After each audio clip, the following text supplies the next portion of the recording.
Good day, everyone. We are on our top 10 list and counting down from 10 to 1. And we are now on number 6. And this is what I personally feel about the ancient solfeggial frequencies. And I'm give you a little bit of background on this as we go, but you have to remember I am a trained classical musician. And so I've had a lot of music history background. And I am coming at it from that position of the research and what I know that's out there and what the natural laws of music. So I am looking at it in a different capacity than a lot of people do.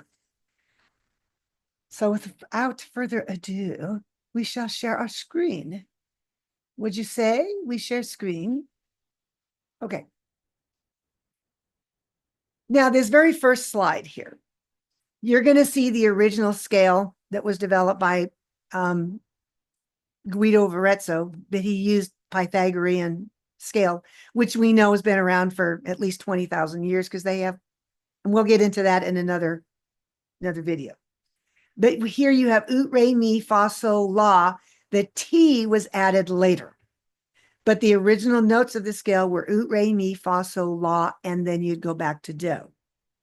If you look at the ancient solfeggial frequencies, and if you remember the slide we did earlier, where you assigned Hertz numbers to specific pitches, well, we had the numbers 396, 417, 528, 639, 741, 852. I had those Hertz numbers. I'm like, okay, well, what notes are they? So I went and looked them up. So 396 Hertz is the G above middle C. 417 Hertz is the G sharp above middle C. 528 Hertz is the octave above middle C, third space C on the staff. 639 Hertz is an E on the fourth space of the treble clef. 741 Hertz is the F sharp that is on the fifth line of the treble clef. And 852 Hertz is the A flat above the staff, and 963 Hertz is the B flat above the staff. You can see visually that the two are not related.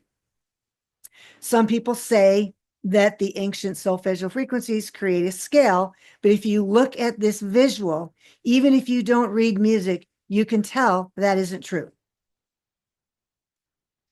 Here is the song that Guido of Arezzo used to teach the solfege. And you'll notice I put the note names in there: C for ut, D for re, E for mi, F for fa, G for so, and A for la. And Guido, in the time around 1000 BC, would teach the monks to sight sing by using solfege. So if I were to sing this, do, re, fa, re, mi, re, do, re, mi, so, that's sight singing. And that's what they would have done, that they would add the words to it. I use solfege because that's one of the ways we were trained in college to do it. Here are the solfege by Kadai, who came in the, I believe he was the early 1900s. He was a contemporary composer or 20th century composer. And if you ever took elementary music, if you ever saw, what's that song? I mean, do, re, mi song, do, a deer, a female deer, that, anyway, that's where these all came from. These are the Kadai hand signs that are used to teach kids to sight sing in the Kadai method. What are the solfeggial frequencies and what they are not? First of all, the ancient solfeggial frequencies are not ancient. They're solfege is a method of teaching ear training and sight singing, which I demonstrated at the last slide. The frequencies proposed by Puleo and Horowitz. These frequencies never came up until Puleo. He was a doctor. I'm not sure what kind of, and Horowitz is a dentist. And believe it or not, Puleo lived in Sandpoint, Idaho, which wasn't far. It's 30 minutes from me. I didn't know that until later. But they're the ones who came up with this ancient solfeggial. They said that we have a different scale. Well, yeah, we do, because we didn't have the note T until later on. But other than that, it hasn't changed. The problem is that the solfeggial frequencies, by these two men do not fit within the natural laws of music. These pitches are not harmonious with one another, and only the 528 hertz is in the 444 concert pitch. Everyone says, "Oh, you can play them all in their A444." No, they're not. Not if you're using modern instruments. Fretted instruments and keyboard are stuck to equal temperament, so you have no choice but to retune for every one of them if you want to use them. As frequencies, not hertz frequencies, they could relate to another form of energy. And I think Jamie Buturf, and that's why I'm showing the slides so that you can actually see the names. And Marco Rodin, he has what's called the Rodin coil, and it's based on vortex math. I have a sneaky suspicion that these frequencies are more related to that than they are anything else. And, we get on to the next one, which is, did Hitler use frequencies for bad purposes? But, that's the next slide, so you'll know.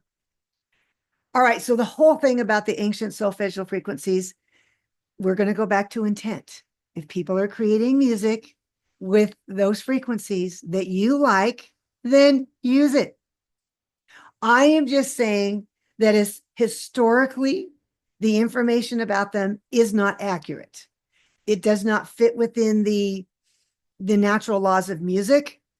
And I have actually recorded music with the 528 because I know people's intention is that 528 is a healing frequency.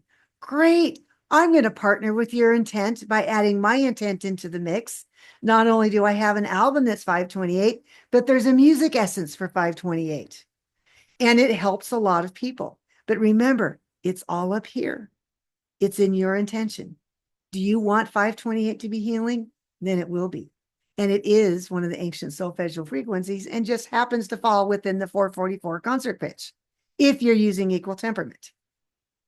So on that note, we'll see you in the next video where we get to talk a little bit about some nefariousness going on.